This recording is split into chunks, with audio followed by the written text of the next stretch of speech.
A lot of seagulls here. Hi everybody, how are you? I'm here today for Hagia Sophia. So I'm gonna show you the Hagia Sophia. You remember we already covered Sultan Ahmet area, Blue Mosque, Hippodrome. There is a security check first. We are gonna put our bags into the X-ray machine. And then normally you have to buy tickets. I'm gonna use my license card, so we are gonna go inside. Today I'm planning to go down floor too, so I can show you the down floor too, okay? There were two earlier Hagia Sophia church. We are not sure. The first one was called Hagia Sophia. Probably it was called Megalia Ecclesia. And the second church, we know that it was called Hagia Sophia. We simply say Hagia Sophia, by the way. You might have heard Hagia Sophia, Hagia Sophia. Just the pronunciations are different. That's all. So the first church was built here in 361. We know that actually Constantine the Great started building the first church, but he couldn't see its completion. Then his son Constantius I, he completed the first church in 361, and they opened the church in 361.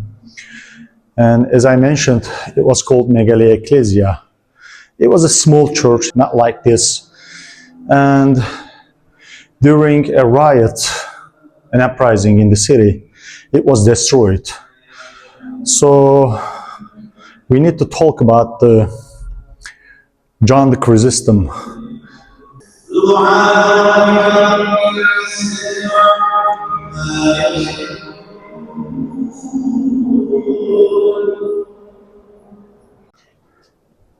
Okay, everybody, now we are in the upper gallery of the Hagia Sophia. So here you can see on the floor, it's covered with Proconnesian marbles. Look at the ground. And also you can see on the walls, it's full covered with beautiful marbles. These marbles are Proconnesian marbles. We already talked about it. And it's something else. It's like you are walking on the water. It's really beautiful, magnificent, beautiful marbles. And there is a technique actually you can see here.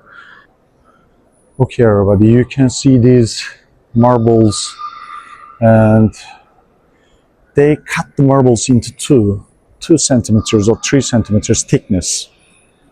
And then book matching the marbles like this.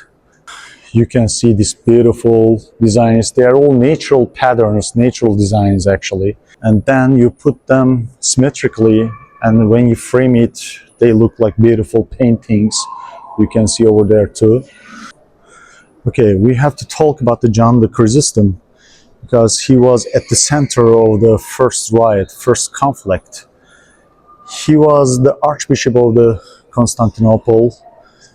Chrysostom means golden mouthed. He was famous for his rhetoric and his public speaking skills. He became the Archbishop of the Constantinople, and he started to criticize the luxury, imperial court, corruption. Also, he was gaining the powerful enemies at the same time. Famous Archbishop of Alexandria, Theophilus, he came to Constantinople just to remove the Chrysostom from the power, just to remove him. They organized a special synod council, and Chrysostom, John the Chrysostom, refused to recognize that council, and he was exiled from the city. And then a big earthquake shook Constantinople, and many people saw this a divine sign. And then he was brought back to the city. But then later, the wife of Arcadius, the emperor, Eudoxia, she erected a large silver statue of herself in front of the Hagia Sophia. She made a lot of rituals, like pagan rituals. The peace didn't last long, and the Archbishop John the Chrysostom exploded again. And actually, there is a famous painting which depicting this scene. John Paul Lawrence, 1893, he depicted this conflict as a painting. So I can put it here. Okay, John the Chrysostom attacked the Empress Eudoxia in one of his sermons by saying, again, Herodias dances, referring to John the Baptist's death. That was the break point, and he was exiled again permanently. The public anger grew stronger, and they destroyed everything, and the first Hagia Sophia church was destroyed, was burnt down. Then during the reign of Theodosius II, the second Hagia Sophia church was built. We know that it was as big as this one actually, but it was not covered with a dome like this. It was covered with a pitched roof. And the second church was destroyed during the Nika riot. It's a famous riot. Let's talk about it too. You already been to Hippodrome, right? You remember? And then there were greens and blues. They were two factions of the race teams actually. There were whites, reds, blues and greens, and then whites and reds joined to the greens and blues. 532 during the reign of Justinian the Great. Before the riots, several people were arrested connected to the races. They were sentenced to death actually, but two of them survived. It was either gallows collapsed or ropes failed, we are not sure, but two of them survived. And they fled, they ran away, and they took refuge in a monastery church. And a few days later, in the races, crowded demanded mercy for them, and they started to shout, Nika, Nika. That means victory or conquer. They were always shouting at each other. They were fighting always. They were like today's hooligans, supporters. But that day, they united together and they started to protest the Justinian the Emperor. They got out from the Hippodrome. They attacked the palace buildings. They destroyed everything that they came across. They opened the prisons. They set their friends free. And they attacked the palace. Justinian the Emperor was about to escape. And other governors, high officials, they were planning to flee from the city. But then the wife of the Justinian the Great, Theodora, she was a very wise woman. She was very clever. She was a poor dancer girl, actually. She was an actress, performer around the Hippodrome area in the entertainment nightclub. They say she was doing some naked dances. But then Justinian the Great saw her, fall in love with her, and she became an empress. It's really interesting. And then she famously said, better to die as royalty than live as a fugitive. Purple makes a fine burial shroud. And that stopped Justinian the Emperor, and she changed their mind and they made a plan. They told all the protesters to go back to the Hippodrome. And they told them, okay, we hear you, we are going to do whatever you want, just go back there, the emperor is coming. And everybody went back, and then later, Justinian the Emperor ordered his army commander, Belisarius and Mandas. They went there, they locked the doors, and they killed everybody. They slaughtered 30,000 people in there. It was a massacre. That day, they suppressed riots by killing 30,000 people. It was unbelievable. That's why maybe it's the biggest graveyard in Constantinople. After suppressing the riots, Justinian the Emperor told them, okay, I am building your church again. And he ordered to build this third Hagia Sophia between 532 and 537. In 5 years, they built this building with a big one central dome. Let me show you the dome. This dome is really huge. Yes, unfortunately, it's under restoration right now.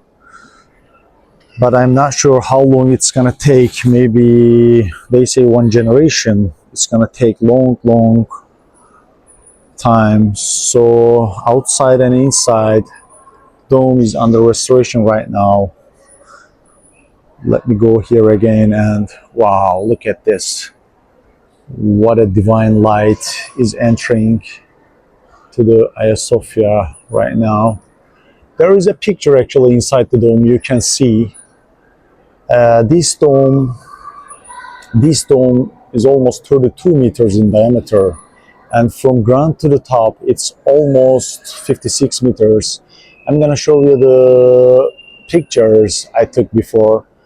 This dome is really huge, massive, and actually when they opened the Hagia Sophia Church in 537, entered to the church from down here, and he said like this, "Oh Solomon, I have surpassed you."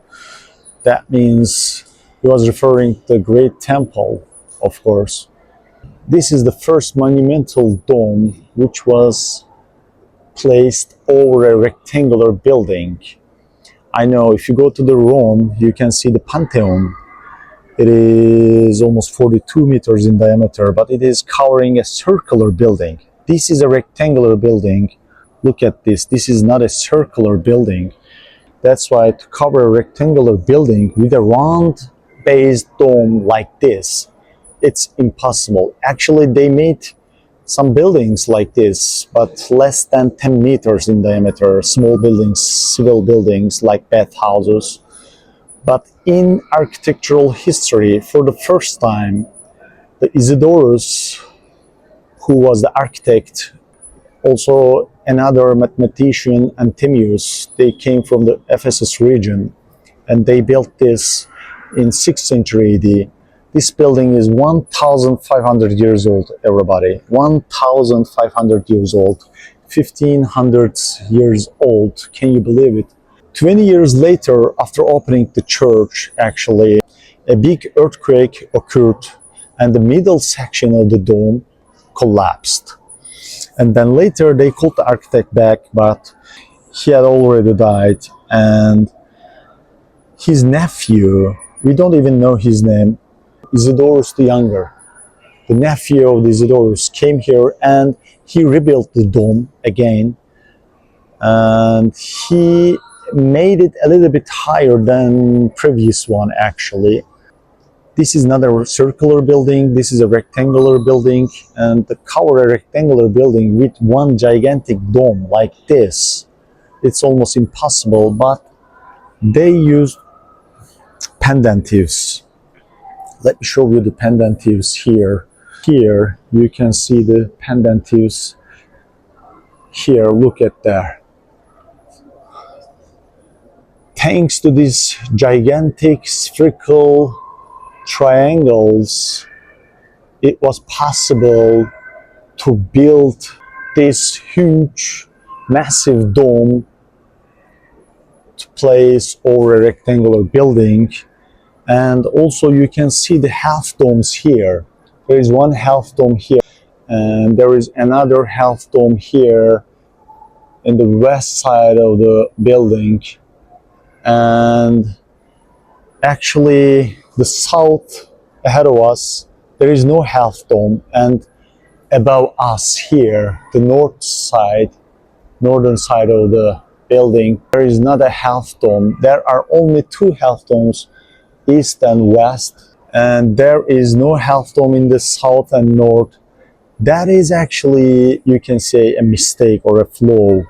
We know that the famous Ottoman architects, the Sinan the Great, for example, studied this building, and he built massive, great mosques, Süleymaniye Mosque and many more. And also his apprentices, Davut Aga, or the famous architect of the Blue Mosque, Sedefkar Mehmet Aga, built the Blue Mosque. But I'm sure the architects knew what they were doing, but they just wanted the light. Look at the dome. Beneath the dome, you can see lots of windows. There are a lot of windows down the dome, and you can see the south and other north tympanium walls, we call them. There are lots of windows also, and here, wherever you look, you can see the windows. And from the western side, now the sunshine is pouring into the building. It's amazing. And actually, they just sacrificed the structural stability for the sake of light, for the divine light. And according to Byzantine sources, for example, Procopius talks about this dome. He says it was like it was suspended on air. It was like floating above the building. It was suspended from heaven by a golden chain, he says. It's really amazing. Not rests upon a solid masonry, it was suspended from heaven by a golden chain. Yeah, this is really amazing. This is the first time in history, architectural history, they built a gigantic dome and they put it over a rectangular building. Okay, from here, let's see some mosaic panels, and let me show you one right here. There is one mosaic, one of the mosaic of the emperor. He is hiding in the shadow right here. The Emperor Alexandros, 10th century AD mosaic. You can see the mosaic art is amazing. These mosaics, we call them tesseras, tiny little pieces of stones or glass. Generally, they use natural stones, colored white, black, beige, and green, blues, red. But it's really hard to find colored stones. They use glasses and also yellow ones. They are called golden tesseras. Actually, they are gold leaves surrounded by glass, you know. And here we can see the Emperor Alexandros, the 10th century AD. He was the brother of the Leo the Sixth, Leo the Wise, and he was a reckless ruler. He was a heavy drinker. Actually, nobody liked him, and I'm not sure. He just managed to create his own picture here. He donated, and just because they didn't like him that much, probably they put him here in a secret place in one tiny small corner. And let's go ahead. And above the walls, you can see the domes. They are all painted yellow. Actually, these designs, this painting was created in 19th century when the two architects came to Istanbul. Actually, they were here to build some other buildings, but they were really famous architects. The famous Fossati brothers, they were Italian origin Swiss brothers. They came here and they restored inside the Hagia Sophia. And these all places were covered with golden mosaics. But of course, over the years, and they fell apart, they were stolen or they were lost. And they just painted yellow to give some historical atmosphere here. And also they added some Ottoman designs, you can see them. And look at here, there are some greenish columns. There are 107 columns inside Hagia Sophia. 60 upper gallery and 47 down in here. You can see the porphyry marbles, which came from Egypt. Reddish purple marbles. These porphyry columns or greenish columns, marbles, they brought these marbles from all over the world. They brought some columns from Baalbek, Lebanon. This is 1,500 years old, but actually the material, the stone, marbles, columns they used inside the building, they are even older than 1,500 years old. Look at the capitals of the columns. You can see the monograms of the Justinian the Emperor and Empress Theodora.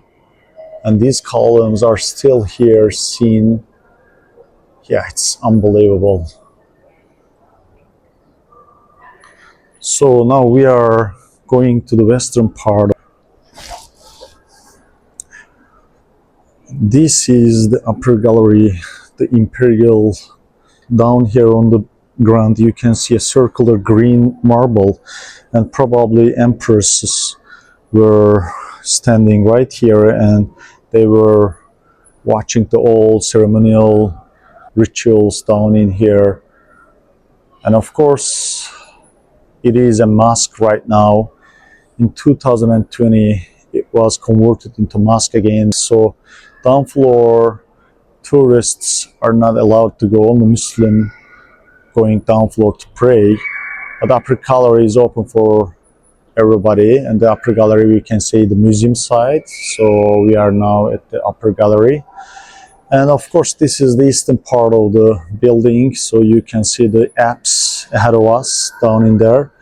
It is the direction of east, and of course when they converted the building into mosque, they added the mihrab, the praying niche you can see here. And of course the Holy Land, Mecca, Kaaba direction is a little bit different from the east, so they added a slightly off-centered, so you can see people turning slightly to the right, so standing, and they are praying. And you can see the name of God, Allah, the big plates, and other place the name of the Prophet Muhammad. And after the Muhammad's death, the famous four caliphs who succeeded Prophet Muhammad as a ruler of the vast Islamic empire, their names written here. Yeah, you can see some frescoes, mosaics, and the Arabic text. This is the real example of coexistence. This is really amazing. So from here we can continue. Okay, marble door. We are entering to the marble door right now. Okay, so I'm gonna show you some beautiful mosaics here. Okay, at the end of the south aisle, I'm gonna show you famous imperial mosaics here. And in 15th century, 1453, as you know, the Constantine was conquered by Sultan Mehmed II. And actually here, let me show you the face of the angel, the pendentive. Look at the face. It was covered actually, and in 2009 it was uncovered, and now you can see the face of the mosaic up in there. It's beautiful. And here now we can see the famous imperial family mosaics here. So I'm gonna show you one mosaic here. Let's go enter at the end of the aisle. When you come here, look up, so you can see the Virgin Mary and the Christ child here. And this is the apse mosaic, you can see. Let me take a photo here. Yes, that apse mosaic was not just a decoration actually. It was created in 9th century AD, and that's the end of the iconoclasm period, and it was showing the icons return to the Hagia Sophia and the empire itself. Here we have famous Zoe mosaic. Zoe was the daughter of the Constantine the VIII, and he had no male heir, and he actually wanted her to marry somebody because he was desperately hoping this dynasty to continue. And she had no interest in marriage actually, but then she married the Romanus Argyros, Romanus III. She was experimenting potions, some remedies, charms. She was desperately hoping to become pregnant, and they say she found another handsome guy in the palace called Michael, and 1034 Romanos died. He was found at that house. Probably he was drowned. On the very same day Romanus died, she married to Michael. It's really interesting. And there are some sayings, it's like Netflix drama, right? There are some sayings, they poisoned the Romanos with Michael. We are not sure, but yeah, they are all speculations. They are all rumors. And then Michael had epilepsy. He was a sick guy. And he also pushed Zoe from political affairs. And after his death, she came back.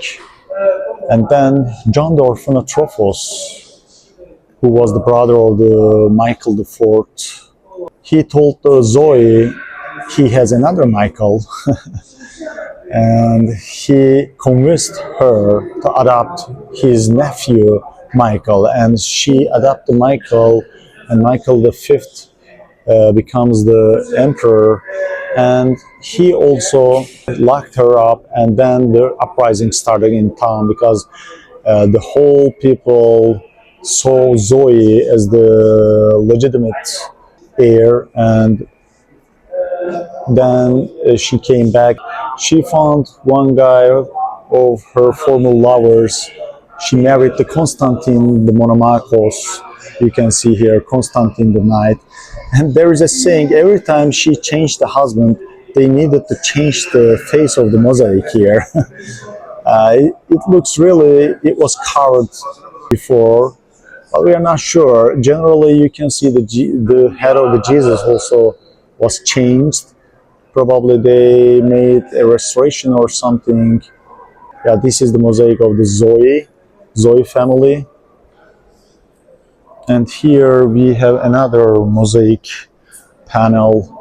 This is the famous John Ioannis II, John II Komnenos, Christ Child and Virgin Mary.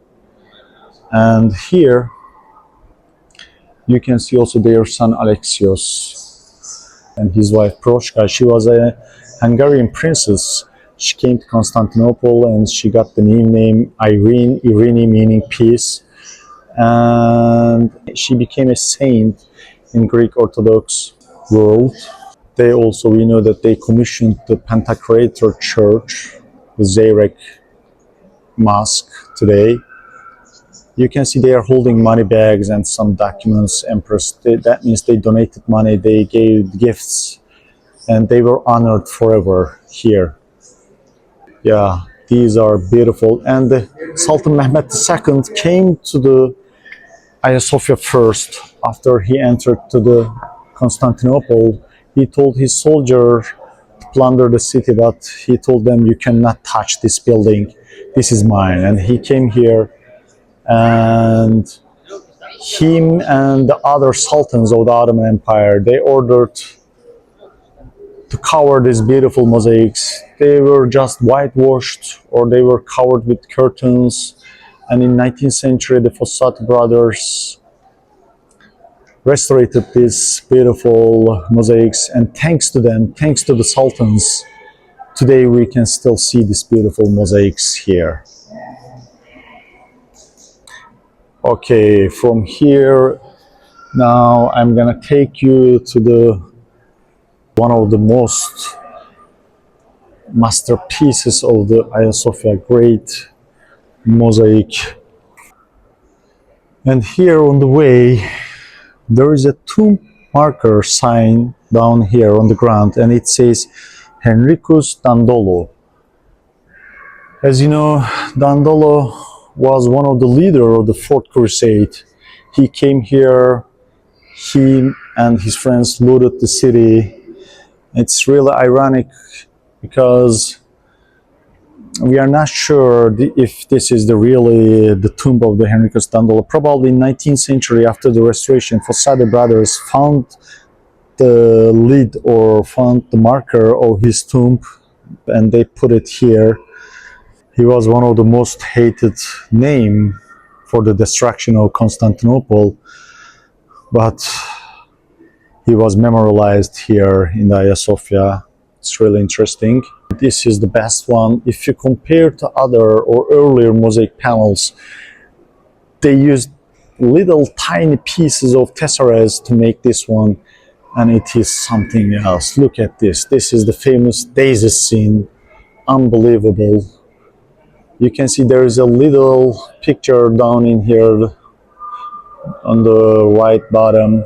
Probably it looked like this. Jesus Christ sitting on a bench, and on the right hand side you can see the John the Baptist, and on the left hand side you can see the Virgin Mary, and in the middle Jesus Christ. This one was created in 13th century after the reconquest of the Constantinople. As you know, the Latin Catholic Christians came here in 1204. They looted city, they plundered, they brutally plundered the city, and then they stayed here 57 years. And 1261, the earlier Greek Orthodox Palaeologian family reconquered the city from Latins, and actually to thank the God, we know they created this scene. On the right hand side, John the Baptist and the Virgin Mary, they are reaching out their hands and they are beseeching the Jesus Christ on behalf of the humanity. Actually, the word "thesis," where it comes from, supplication or intercession, they use some fish scales on the background, you can see, to give some motion to the picture. Also, they used a lot of black natural stones to make shadow for shading. It's really unbelievable. Look at the faces. You can see the sorrow of the John the Baptist, and also you can see the emotion. And we are really lucky their face is still intact. So many artisans escaped from the Constantinople after the Turks conquered the city. Maybe they started Renaissance in Europe. There is a saying like this. I'm not sure about it, but at least this is the Renaissance of the Palaeologian family. This is not an art or a triumphal empire at its peak. It's like more personal. It's like emotional, a civilization trying to recover after a catastrophe. Okay.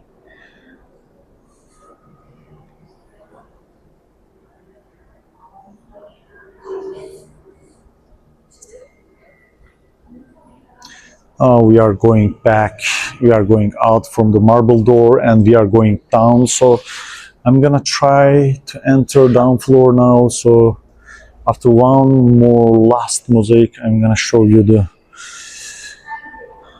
prayer area down floor of the Hagia Sophia. Okay, we are going down, low ceiling, be careful. So I'm gonna show you interesting carvings on the way. This is really interesting. This is also another thing people generally overlook, they miss. This was the Constantinople, this was the center of the commerce, this was a port city, and this was the capital of the Roman Empire. And there were so many sailors who came here, and probably they made all these interesting boat drawings, carvings here. Look at this, look at that. You can see on the wall they created some ships carvings. It's really interesting. Maybe after a voyage, after a safe arrival, or before going somewhere, they draw their ships here. Probably it was not a random vandalism, it was a gratitude, it was a way of giving thanks to the God. Yeah, it's really interesting. And from here you can see the baptistry of the Hagia Sophia. Let me show you. Look at here. There is a big pool-like baptistry top. It's like a bathtub. Yeah. At that times there were a lot of pagans. they were converting into Christianity, and they had a lot of grown-ups, adults, so they needed big baptistry like this. And this is the baptistry of the Hagia Sophia.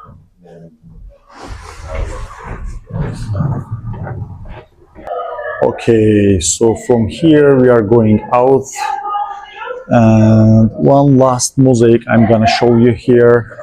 This is actually the vestibule, south vestibule entrance. There is very historical gates here, which came from Tarsus, where the Saint Paul was born. It's called the Beautiful Door. You can see here, and if you look up, you can see the one last famous mosaic panel. In the middle, Jesus, Christ child, and Virgin Mary. On the right-hand side, Constantine the Great. He's holding his city walls. He's presenting his city to the Jesus, and on the left-hand side, you can see the Justinian the Emperor. You can understand that he's holding the church. He's presenting his church to Jesus Christ. And this is offering sin. And this is really interesting. This one also was created many years later from Justinian and Constantine the Great, 10th century AD. And this is actually a historical scene. This is the procession route. Emperors were going into the church from this gate, and beneath this image they were walking. This was also the part of the ceremonial entrance. This is literally a historical scene, and probably they were glorifying and mythologizing founders of the empire. And it's still intact, untouched by anyone because of high position. Beautiful. And thanks to the sultans, they survived until this day. Okay, everybody, so we covered the upper gallery of the Hagia Sophia, so I'm planning to go enter to the down floor right now on the right hand side, so we can go and see the mosque side of the Hagia Sophia. And across you can see the blue mosque with its 6 minarets. It's a very nice view from here.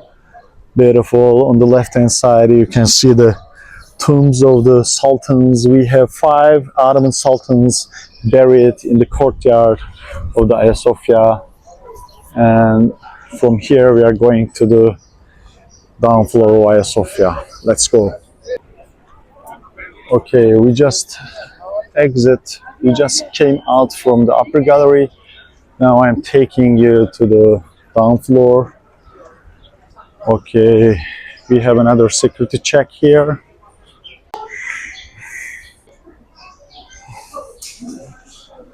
Okay, now we enter to the Hagia Sophia.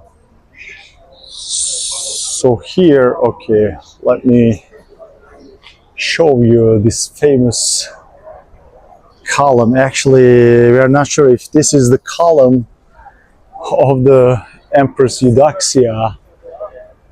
We already mentioned about it. They erected her silver statue on top of the column. And look at this. Here we still have the base of the column. It's unbelievable. Look at that. We can still read Hagia Eudoxia. This is the base of the famous silver statue, and the John the Chrysostom exploded and he paid with his life. He was exiled second time and he died on the road. Yeah, this is the base of the famous silver statue, Empress Eudoxia statue. The starting of the uprisings, the conflict, it's really amazing. And this is still standing here. Oh my God, this is unbelievable. Yeah, here we can read Eudoxia. Look at this. And here it is still standing here. Maybe the column also is original, I'm not sure. Probably not, but we still have the base of the column.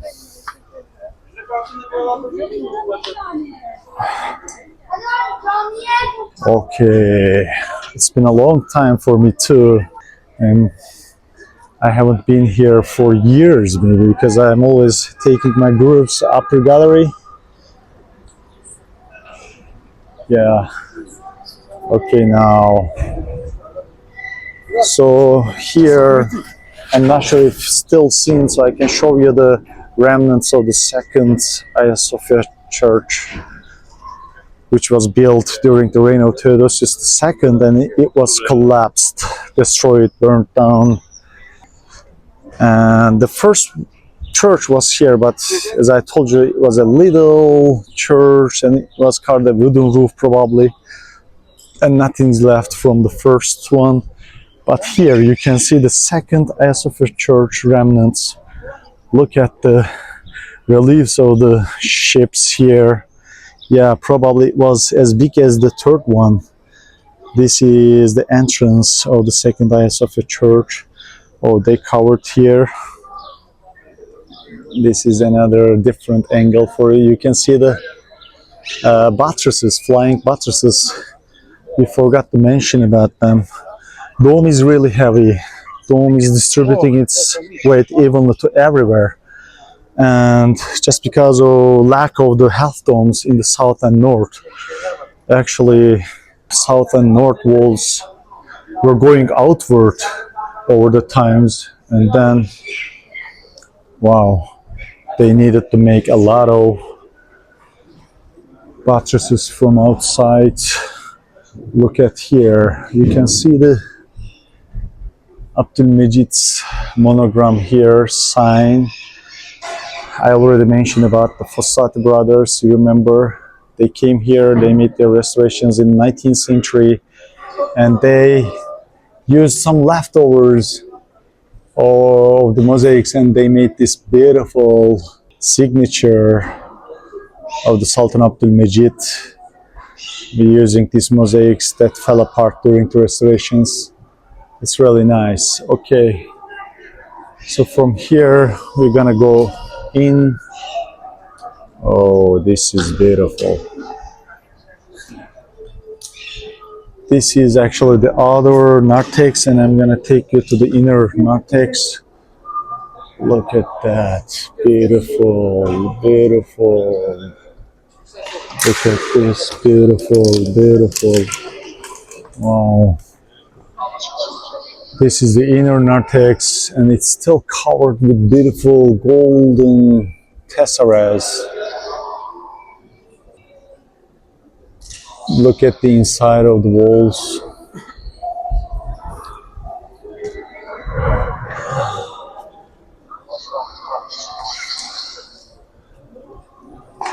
Okay, here is another great mosaic panel. And yes, we arrive at the imperial door, the main ceremonial entrance used by emperors. Above the door, you can see one of the Hagia Sophia's most famous mosaic panel. At the center, Jesus Christ holding the gospel in one hand and blessing with the other. Kneeling before him is Emperor Leo VI, also known as Leo the Wise. Leo desperately wanted a male heir to continue the Macedonian dynasty. After several marriages, tragedy and controversy seemed to follow him everywhere. Eventually, he entered a relationship with Zoe Carbonopsina, whose nickname literally meant the woman with charcoal black eyes. She gave birth to the future Emperor Constantine VII, but there was a problem. This was Leo's fourth marriage, something many church leaders considered unacceptable. The Patriarch Nicholas Mystikos strongly opposed him, And at one point, Leo was even temporarily banned from entering Hagia Sophia itself. Because of that, many historians believe this mosaic shows Leo in a moment of repentance and humility before Christ. And there is one more fascinating detail. Above Christ, inside smaller medallions, you can see the Virgin Mary on one side and the Archangel Gabriel on the other, reinforcing the sacred atmosphere surrounding imperial power. So this was never just a decoration. This mosaic combined religion, politics, imperial authority, dynastic ambition, and public image into a single mosaic panel. And for everyone entering Hagia Sophia, the message was clear. Even the emperor himself stood beneath the divine authority. With that, let's finally step inside Hagia Sophia.